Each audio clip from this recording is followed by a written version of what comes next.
আসসালামু আলাইকুম, কেমন আছেন সবাই? আশা করি সবাই ভালো আছেন। তো জীবন থেকে নেয়া এপিসোডের আজকে 23তম পর্ব। তো আজকের পর্বে আর একটা গল্প শেয়ার করব, আশা করি আপনাদের ভালো লাগবে।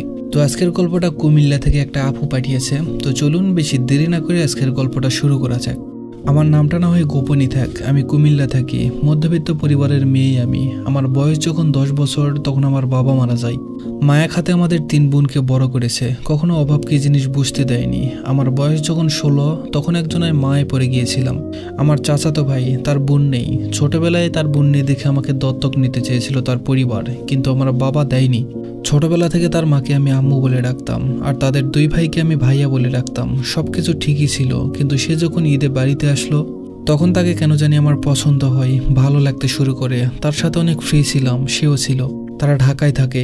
ঈদের পর চলে যাওয়ার পর বুঝতে পেরেছি আমি তাকে পছন্দ না, ভালোবাসি। কিন্তু আমি যখন তাকে আমার ভালো লাগার ব্যাপারটা বলি, সে প্রথমে রাজি হয় না। তার রাজি না হতে আমার খুব খারাপ লেগেছিল, মন খারাপ করে বসে থাকতাম। কিন্তু তার 2 দিন পর 9 সেপ্টেম্বর 2023 সে রাজি হয়। তখন থেকে আমাদের রিলেশনটা শুরু হয়। কিন্তু সে সম্পর্কে যাওয়ার আগে শর্ত দিয়েছিল, রিলেশন করবে কিন্তু বিয়ে করবে না। আমি তখনও রাজি হয়ে গিয়েছিলাম, কারণ আমি ভেবেছিলাম মানুষের ভাবনা পাল্টায়, তারাও পাল্টাতে পারে। আমি ভেবেছিলাম আমি যদি আমার সবটুকু ভালোবাসা দিয়ে তাকে ভালোবাসি, তাহলে সে অবশ্যই আমাকে ভালোবেসে বিয়ে করবে। কিন্তু আমি ভুল ছিলাম, সে পাল্টায়নি। তাকে বহুভাবে বিয়ের কথা বলেছি, যতবার বলেছি ততবার কথা বলা বন্ধ করে দিয়েছে। 6 বার ব্রেকআপ হয়েছিল। আমি নিজে থেকে আবার সবকিছু ঠিক করে নিয়েছি। ভালোবাসার প্রমাণ দিতে গিয়ে বহুবার বিলিয়ে দিয়েছি নিজেকে, তারপরেও সে আমার ভালোবাসাটা বোঝেনি। 19 ফেব্রুয়ারি 2025 তাকে আবারও বললাম বিয়ের কথা। সে হাজারো অজুহাত দেখালো, সমাজ মানবে না, পরিবার মানবে না, আরও কত কি। তার 2 দিন পরেই শুনি তার বিয়ে ঠিক হয়ে গেছে। এ কথাটা শোনার পর নিজেকে আর ধরে রাখতে পারিনি। চেয়েছিলাম আত্মহত্যা করতে, কিন্তু আমি সেটাও পারিনি। সে কেন ভালোবাসলো না আমাকে? আমার বাবা নেই বলে? আমার টাকা পয়সা নেই বলে? তাকে বলেছি সারা জীবন তার পরিবারের গোলাম হয়ে থাকবো, কখনো কিছু চাইবো না, কিন্তু সে শোনেনি। আমার আর্তনাদ তার মন গলাতে পারেনি। অবশেষে আমি বুঝতে পারলাম, আপনি যদি কাউকে সবটা দিয়ে ভালোবাসেন, তার জন্য সব করতেও পারেন।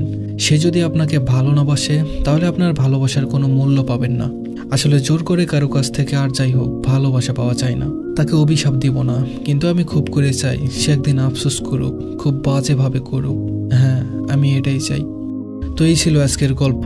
আসলে জোর করে সব পাওয়া গেলেও ভালোবাসা পাওয়া যায় না। যে থাকতে চায় না তাকে কি আর জোর করে রাখা যায়? ওই যে একটা কথা আছে না, যে ভালোবাসতে জানে তার কপালে ভালোবাসা জোটে না, আর যে ভালোবাসতে জানে না তার জীবনে ভালোবাসার অভাব হয় না। আমি এজন্যই সবাইকে বারবার বলি, জীবনে যাই করেন কাউকে ভালোবাসতে যাবেন না। আপনি বাবা মা ভাই বোন সবাইকে হারিয়ে থাকতে পারবেন, কিন্তু ভালোবেসে যদি ঠকে যান, তাহলে আপনার বেঁচে থাকাকে কষ্টকর বলে মনে হবে। আর কাউকে হারিয়েছেন এর মানে এই নয় যে আপনি হেরে গেছেন বা আপনার ভাগ্যটাই খারাপ। আসলে আপনার জীবন থেকে ভুল মানুষ চলে গিয়েছে, সঠিক মানুষ আপনার জীবনে নিয়ে আসার জন্য। যে মানুষটাকে আপনার জন্য বানানো হয়নি, আপনি যতই তাকে ভালোবাসেন, যতই সোনার শিকল দিয়ে বেঁধে রাখেন, দিন শেষে সে আপনার জীবন থেকে চলে যাবেই। আর যাকে আপনার জন্য বানানো হয়েছে, যে মানুষটা আপনার, সে যতই দূরে থাকুক আপনার কাছে তাকে আসতেই হবে।